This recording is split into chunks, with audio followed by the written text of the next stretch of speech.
ಎಲ್ಲರಿಗೂ CL global stories YouTube ಚಾನಲಿಗೆ ಹಾರ್ದಿಕ ಸುಸ್ವಾಗತಗಳು. ಎಲ್ಲರೂ ಲೈಕ್, ಶೇರ್, ಸಬ್ಸ್ಕ್ರೈಬ್ ಮಾಡಿಕೊಳ್ಳಿ. ಒಂದು ರಾಜ್ಯ ಮನೆತನದಲ್ಲಿ ಮಹಾರಾಜ ಮತ್ತು ಮಹಾರಾಣಿ ಇಬ್ಬರು ವಾಸಿಸಿರುತ್ತಾರೆ. ಅವರು ಮದುವೆಯಾಗಿ ಸರಿಸುಮಾರು 40 ವರ್ಷಗಳು ಗತಿಸಿದರೂ ಸಹ ಅವರಿಗೆ ಮಕ್ಕಳಾಗಿರುವುದಿಲ್ಲ. ಇದೊಂದು ಕೊರಗು ಮಹಾರಾಜನಿಗೆ ವಿಪರೀತವಾಗಿ ಕಾಡುತ್ತಿರುತ್ತದೆ. ಆ ಒಂದು ಕೊರಗನ್ನು ಬಿಟ್ಟರೆ ಅವರ ಆಸ್ಥಾನವು ಅತ್ಯಂತ ವೈಭೋಗ ಮತ್ತು ಸಮೃದ್ಧಿಯಿಂದ ಕೂಡಿತ್ತು. ಹೀಗಿರುವಾಗ ಒಮ್ಮೆ ಅವರ ಆಸ್ಥಾನಕ್ಕೆ ಸನ್ಯಾಸಿಗಳೊಬ್ಬರು ಬರುತ್ತಾರೆ. ಅವರನ್ನು ಭೇಟಿಯಾದಂತಹ ಮಹಾರಾಜನು ತನ್ನ ಮನದ ಎಲ್ಲ ಸಮಸ್ಯೆಗಳನ್ನು ಅವರ ಬಳಿ ಹೇಳಿಕೊಳ್ಳುತ್ತಾನೆ. ಇದಕ್ಕೆ ಸನ್ಯಾಸಿಗಳು ಕಾರಣ ಏನಿರಬಹುದೆಂದು ತಿಳಿದು ಯೋಚಿಸುತ್ತಾರೆ. ಆಗ ಸನ್ಯಾಸಿಗಳಿಗೆ ಗೊತ್ತಾಗುತ್ತದೆ, ಮಹಾರಾಜನು ಚಿಕ್ಕವನಿದ್ದಾಗ ಕೆರೆಯಲ್ಲಿ ಆಟವಾಡುತ್ತಿದ್ದಂತಹ ಬಾತುಕೋಳಿಗಳ ಹಿಂಡಿಗೆ ಆತನು ಕಲ್ಲಿನಿಂದ ಹೊಡೆದಿರುತ್ತಾನೆ. ಇದರಿಂದಾಗಿ ತಾಯಿ ಮತ್ತು ಮಕ್ಕಳು ಇಬ್ಬರು ಬೇರ್ಪಟ್ಟಿರುತ್ತಾರೆ. ಇದರಿಂದ ಕೋಪಗೊಂಡ ಆ ಬಾತುಕೋಳಿಯು, ನಾನು ಹೇಗೆ ಮಕ್ಕಳಿಲ್ಲದೆ ಒದ್ದಾಡುತ್ತಿದ್ದನೋ ಹಾಗೆ ರಾಜನು ಸಹ ಕೊರಗಲಿ ಎಂದು ಶಾಪ ಕೊಡುತ್ತದೆ. ಈ ವಿಷಯವನ್ನು ತಿಳಿದಂತಹ ಮಹಾರಾಜನು ತಾನು ಸಣ್ಣ ವಯಸ್ಸಿನಲ್ಲಿ ಮಾಡಿದ ತಪ್ಪಿಗೆ, ಏನೂ ಅರಿಯದ ವಯಸ್ಸಿನಲ್ಲಿ ಆದಂತಹ ಈ ತಪ್ಪಿಗೆ ಇದುವರೆಗೂ ಶಿಕ್ಷೆಯನ್ನು ಅನುಭವಿಸಬೇಕೇ ಎಂದು ಕೊರಗುತ್ತಾನೆ. ಆಗ ಆ ಸನ್ಯಾಸಿಗಳು ಹೇಳುತ್ತಾರೆ, ಚಿಂತಿಸದಿರು ಮಹಾರಾಜ, ನೀನು ಇನ್ನು ಕೇವಲ 20 ವರ್ಷಗಳವರೆಗೆ ಕಾಯಬೇಕಾಗುತ್ತದೆ. ಆಗ ನಿನಗೆ ಒಬ್ಬ ಮಹಾನ್, ಶಕ್ತಿಶಾಲಿ ಹಾಗೂ ವೀರ ಪರಾಕ್ರಮಿಯಾದಂತಹ ಒಬ್ಬ ಗಂಡು ಮಗನು ಜನಿಸುತ್ತಾನೆ. ಹಾಗೂ ಆತ ಅತ್ಯಂತ ಸುಂದರ ಮತ್ತು ಸದ್ಗುಣಗಳನ್ನು ಹೊಂದಿರುತ್ತಾನೆ ಮತ್ತು ಆತ ಈ ಭೂಮಂಡಲದ ಮೇಲೆ ಸರಿಸುಮಾರು 100 ವರ್ಷಗಳ ಸುದೀರ್ಘ ಆಳ್ವಿಕೆಯನ್ನು ಮಾಡುತ್ತಾನೆ ಎಂದು ಹೇಳುತ್ತಾರೆ. ಆದರೆ ಇದಕ್ಕೆ ಕೊರಗಿದ ಮಹಾರಾಜ ಹೇಳುತ್ತಾರೆ, ನಮಗೆ ಈಗಾಗಲೇ ತುಂಬ ವಯಸ್ಸಾಗಿದೆ. ನಾವು ಇನ್ನು 20 ವರ್ಷಗಳ ಕಾಲ ಕಾಯಬೇಕೆಂದರೆ ನಮ್ಮಿಂದ ಆಗದು ಮುನಿವರೆ ಎಂದು ಚಿಂತಿಸುತ್ತಾನೆ. ಹಾಗೂ ತಮಗೆ ಈ ಕ್ಷಣವೇ ಆದಷ್ಟು ಬೇಗ ಮಕ್ಕಳಾಗುವಂತೆ ಆಶೀರ್ವಾದ ಕರುಣಿಸಿ ಎಂದು ಹೇಳುತ್ತಾರೆ. ಇದಕ್ಕೆ ಸ್ವಲ್ಪ ಯೋಚಿಸಿ ಹೇಳಿದಂತಹ ಸನ್ಯಾಸಿಗಳು ಒಂದು ನಿರ್ಧಾರವನ್ನು ತೆಗೆದುಕೊಂಡು ಹೇಳುತ್ತಾರೆ, ಹಾಗಾದರೆ ನಿನಗೆ ಜನಿಸುವ ಮಗು ಕೇವಲ 25 ವರ್ಷಗಳು ಮಾತ್ರ ಬದುಕುತ್ತದೆ ಎಂದು ಹೇಳುತ್ತಾರೆ.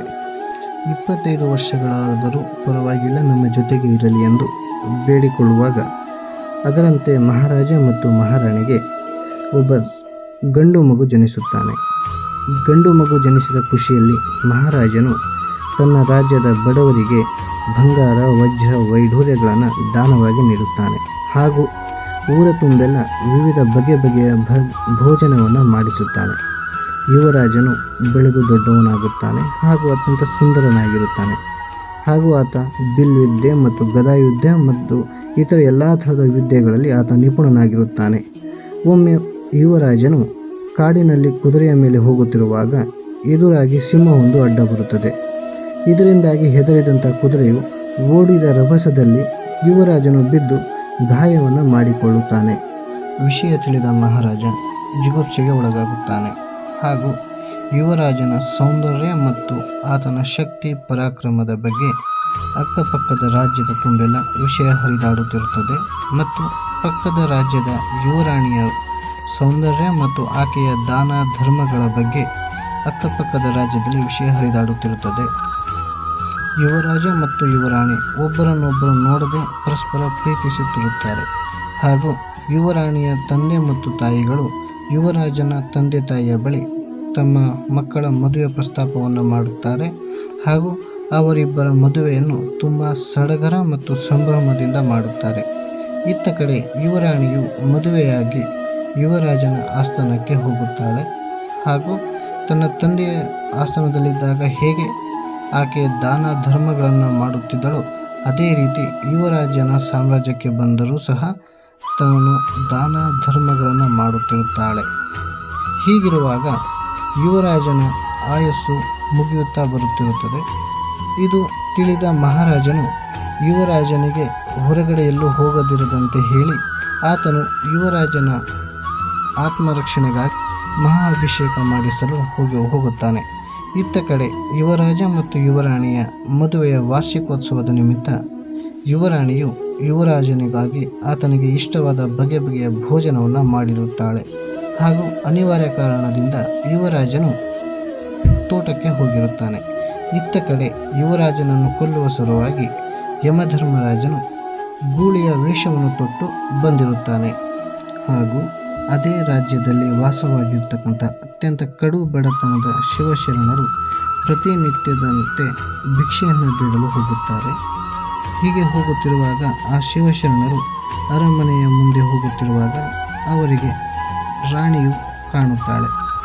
ರಾಣಿಯ ಬಳಿ ಹೋಗಿ ಭಿಕ್ಷೆಯನ್ನು ಬೇಡುವಾಗ ಯುವರಾಣಿಯು ತನ್ನ ವಾರ್ಷಿಕೋತ್ಸವದ ನಿಮಿತ್ತ ಯುವರಾಜನಿಗಾಗಿ ಮಾಡಿರ್ತಕ್ಕಂತಹ ಆ ಎಲ್ಲ ಬಗೆ ಬಗೆಯ ಆಹಾರವನ್ನು ಭೋಜನವನ್ನು ಸನ್ಯಾಸಿಗೆ ನೀಡುತ್ತಾಳೆ. ಇದರಿಂದ ಸಂತೋಷಗೊಂಡ ಸನ್ಯಾಸಿಯು ಮಹಾರಾಣಿಗೆ ಆಕೆಯು 100 ವರ್ಷಗಳ ಕಾಲ ಬದುಕಲಿ ಎಂದು ಆಶೀರ್ವಾದ ನೀಡುತ್ತಾನೆ. ಆತನ ಹಾರೈಕೆಗೆ ದೇವಲೋಕದಿಂದ ದೇವರು ತಥಾಸ್ತು ಎಂದು ಆಶೀರ್ವಾದವನ್ನು ನೀಡುತ್ತಾರೆ. ತದನಂತರ ಸನ್ಯಾಸಿಯು ಮುಂದೆ ತನ್ನ ಮನೆಗೆ ಹೋಗುತ್ತಾನೆ. ಅಲ್ಲಿಂದ ತನ್ನ ಮೊಮ್ಮಗು ಮತ್ತು ತನ್ನ ಮಗಳಿಗೆ ಆಹಾರವನ್ನು ನೀಡುತ್ತಾನೆ.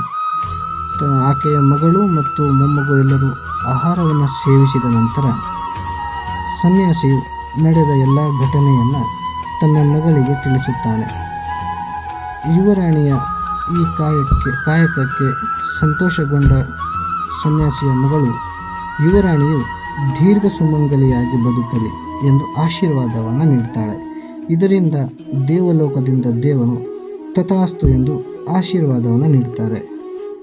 ಇತ್ತ ಕಡೆ ಯುವರಾಜನ ಆಯಸ್ಸು ಮುಗಿದಿರುವ ಕಾರಣ ಯಮಧರ್ಮರಾಜನು ಆತನನ್ನು ಕೊಲ್ಲಲು ಗೂಳಿಯ ವೇಷವನ್ನು ಧರಿಸಿಕೊಂಡು ಬಂದಿರುತ್ತಾರೆ.